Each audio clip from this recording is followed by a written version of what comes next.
Welcome back to the Behavior Code. I'm Maria. And I'm Gabriel. So let me ask you something. If I could give you an extra 2 hours every single day, would you take it?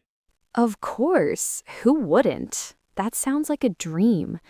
But I have a feeling there's a catch. There's always a catch. The catch is that for most of us, those 2 extra hours would probably just disappear. You'd fill them with more of the same stuff you're already doing. More scrolling, more email checking, more busyness. Right, it's so true. I remember a few years ago, I had this whole week off between jobs. A whole week. I thought I was going to be so productive. Clean the whole house, start writing that book, learn a new language, all of it. hmm The classic ambition list. Exactly. And by the end of the week, I'd basically just rearranged my Netflix queue and organized my spice rack. I had all the time in the world, but I got nothing meaningful done. It was honestly kind of depressing. And that is exactly what we're talking about today. It's the biggest lie we've been sold about productivity. Today's episode is called You Don't Need More Time, You Need More Focus. And we promise that by the end of this, you'll understand the one simple focus shift that changes absolutely everything. Okay, so let's just dive right into it. The entire industry of time management is, for the most part, built on a flawed premise. Ooh, bold statement. Go on. It assumes that time is the resource we need to manage. So we get these complex planners, these color-coded calendars, these apps that block out every minute of our day. The time blocking method? Yeah, I've tried that. And how'd it work for you? It worked great for about a day and a half, and then, life happens. A meeting runs long, the dog gets sick, and suddenly the whole beautiful, color-coded structure just crumbles. And then I feel like a failure. Exactly, because you're trying to manage an external factor, time, when the real bottleneck is internal. It's not about the clock, it's about our brain. Our brains were not designed for the modern world of infinite information and constant pings. Right. We're still running on, caveman software. Pretty much. We have a finite amount of attention. Think of it like a fuel tank. Every decision you make, every notification you check, every new piece of information you process, it drains that tank. Time management tells you to schedule more driving, but it doesn't tell you how to get more gas or how to drive more efficiently. That's a great analogy. So the problem isn't the road, it's the engine, or the fuel. And studies back this up. Gloria Mark, a researcher at the University of California, Irvine, found that the average office worker focuses on a single task for only about 3 minutes before switching. 3 minutes! And it's not always an external interruption. We're just as likely to interrupt ourselves. It's the fuel.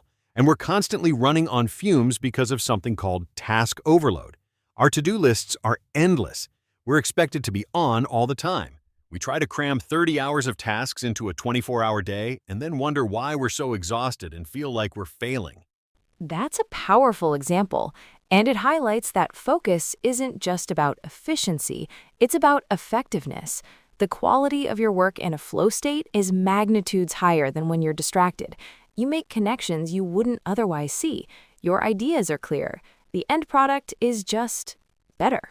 And the more tasks you have on your mind, the less you can actually focus on any single one of them. It's like having 100 tabs open in your brain. 100 tabs, and they're all playing different songs. It's chaos. So the first myth we have to bust is this. The goal isn't to manage your time. The goal is to manage your attention. Because where your attention goes, your energy flows.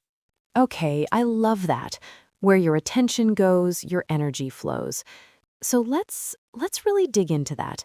Why is 1 hour of deep, uninterrupted focus so much more valuable than, say, 3 hours of distracted stop and start work? Yeah, because it's not a one-to-one trade-off, is it? It's exponential.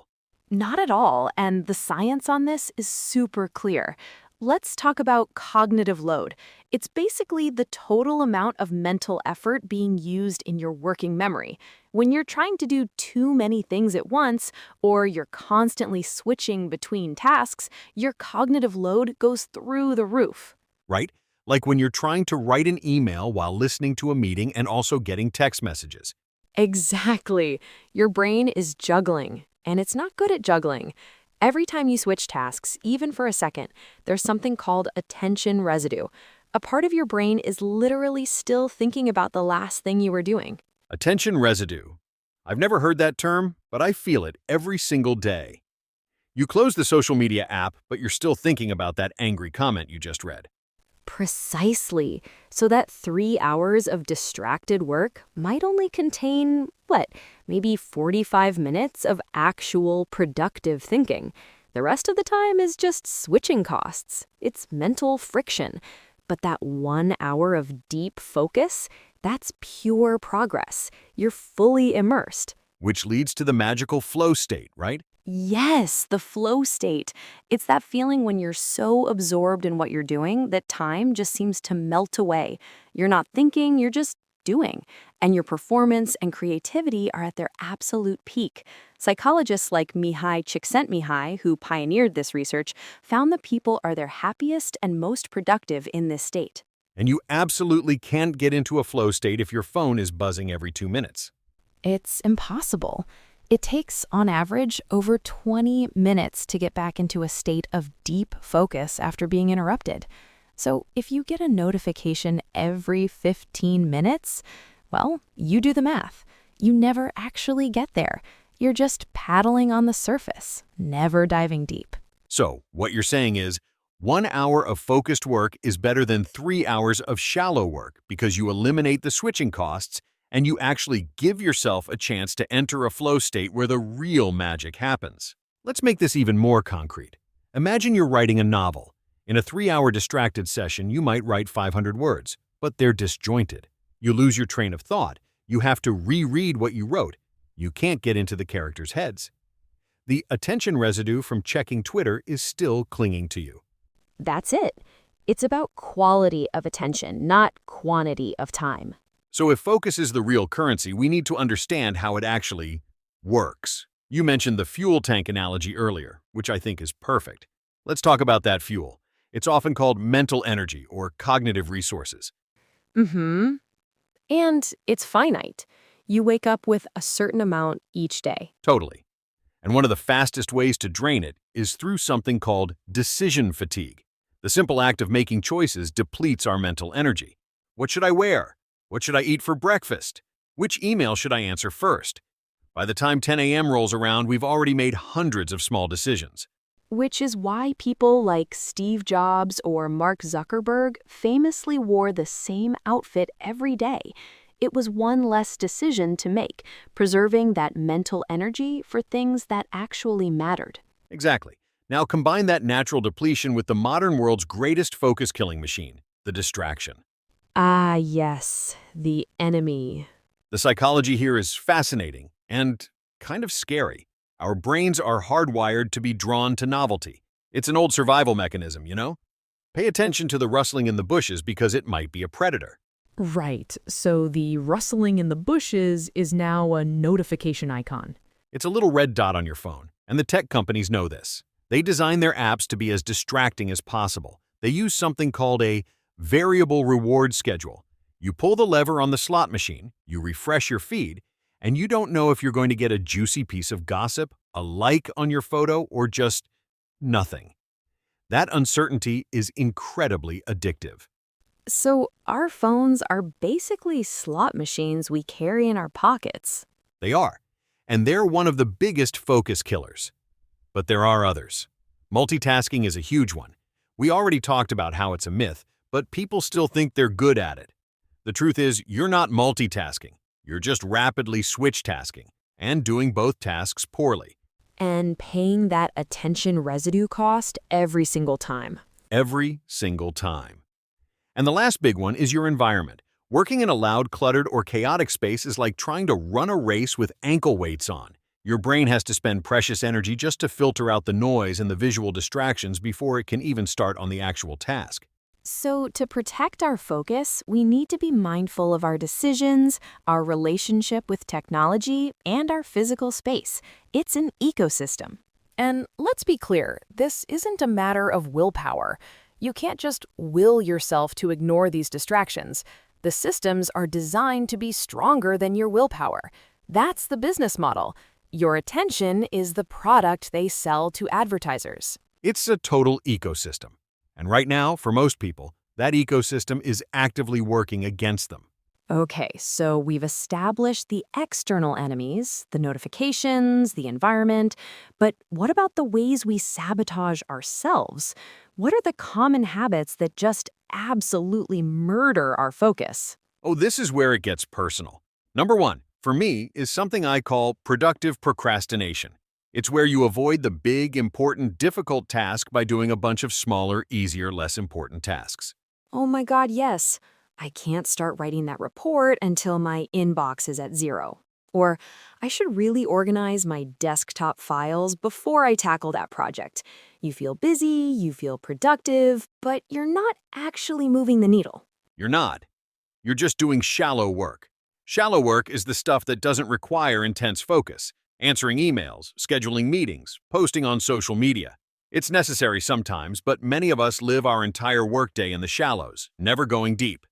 And that's because deep work is hard. It's uncomfortable. It requires you to struggle a bit, and our brains don't like that.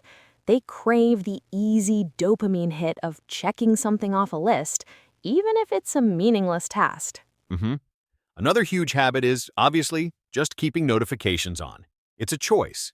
You are actively choosing to let anyone in the world interrupt you at any moment for any reason. When you put it like that, it sounds insane, right? It sounds completely insane. You wouldn't let a random person walk into your office and tap you on the shoulder every 5 minutes, but we let our phones do it all day long. All day. And then there's overplanning, spending more time planning the work than actually doing the work, creating the perfect schedule, finding the perfect app, watching videos about productivity. Again, it feels like progress, but it's just a form of resistance. It's a total focus blocker. These are all patterns of really self-sabotage. We know what we should be doing, but there's this internal resistance. Sometimes it's fear of failure. Sometimes it's fear of success. Sometimes it's just plain old discomfort with the mental effort required. Yeah, and that resistance manifests as these habits. The constant checking, the shallow work, the endless planning. They're all defense mechanisms our brain uses to avoid the hard, important thing. And recognizing them is the first step to beating them. Okay, so we've diagnosed the problem from every angle. People listening are probably nodding along, feeling a little bit attacked. And it's insidious because these habits feel good in the moment. Clearing your inbox gives you a sense of accomplishment. Overplanning makes you feel like you're in control. But it's an illusion. You're just spinning your wheels. Haha, yeah, sorry about that. But now it's time for the solutions, the good stuff, the actionable hacks that people can start using today. So where do we start? Let's start with the most powerful, yet simplest one. Single tasking. The lost art of doing one thing at a time.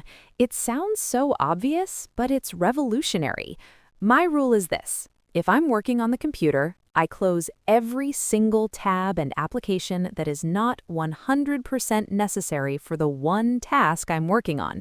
No email open in the background, no chat program, just the document or the spreadsheet or the code. That's huge. And to build on that, there's task batching. Instead of answering emails as they come in all day long, you set aside 2 specific blocks of time, say 11:30 a.m. and 4 o'clock p.m., and you only do email then. You're batching all the shallow work together, which protects your deep work time. I love batching. I do it for emails, for making calls, even for creating social media content. It's so much more efficient. And another great tool for structuring this is the Pomodoro technique. Have you used this? Oh yeah, a classic. For anyone who doesn't know, it's super simple. You set a timer for 25 minutes and you work on one single task with 0 interruptions for that whole time. When the timer goes off, you take a 5-minute break. Then you repeat. After 4 Pomodoros, you take a longer break. It's brilliant because 25 minutes feels so manageable. Your brain doesn't fight it as much.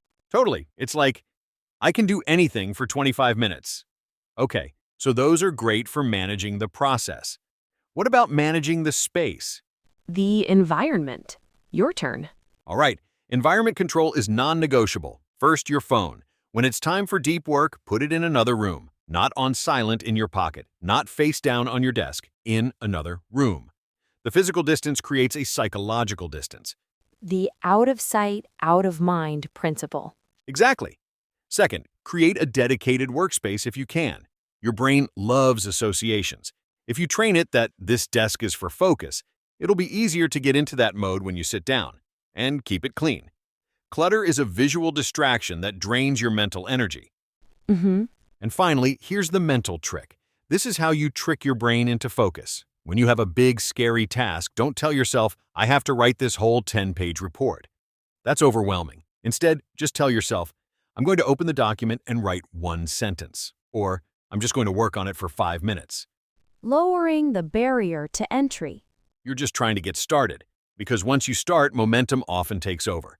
The brain that was resisting so hard suddenly gets engaged. You just have to trick it over that initial hump. These are all amazing techniques, but they're still techniques. How do we move from using a hack every now and then to making focus an automatic daily habit? How do we build it into our lives? I think the phone in another room rule is the biggest game changer for most people.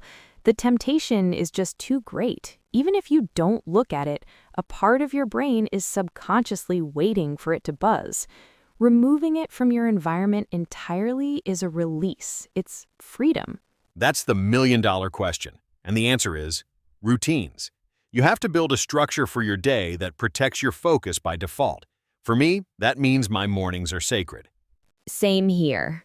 From the moment I wake up until about noon, I do not check email. I do not go on social media. I don't schedule meetings. That is my time for deep, creative work, because that's when my mental energy is highest. That's a key point, aligning tasks with your energy levels. We all have different chronotypes. Some of us are morning people, some are night owls. You need to figure out when your peak focus hours are and ruthlessly protect them for your most important tasks. Do the hard stuff when you're at your best and save the shallow work for when your energy is lower. Right. Don't waste your best brain power on answering emails at 9 a.m. Never. Another crucial part of the routine is priority mapping. At the end of each day, or first thing in the morning, decide on the 1 to 3 most important things you need to accomplish. That's it. Not a to-do list of 20 items. What are the 1 to 3 things that, if you get them done, will make the day a success? The big rocks first, as they say. Exactly. Your entire day should be structured around making sure those things happen. Everything else is secondary. Okay, so let's put this all together into a quick checklist for our listeners, something they can implement tomorrow morning. Love it. Okay, number 1. Before you start work, define your 1 to 3 most important tasks for the day. Number 2, schedule a 90-minute block of uninterrupted time to work on your number 1 task. Put it in your calendar like a meeting. Number 3.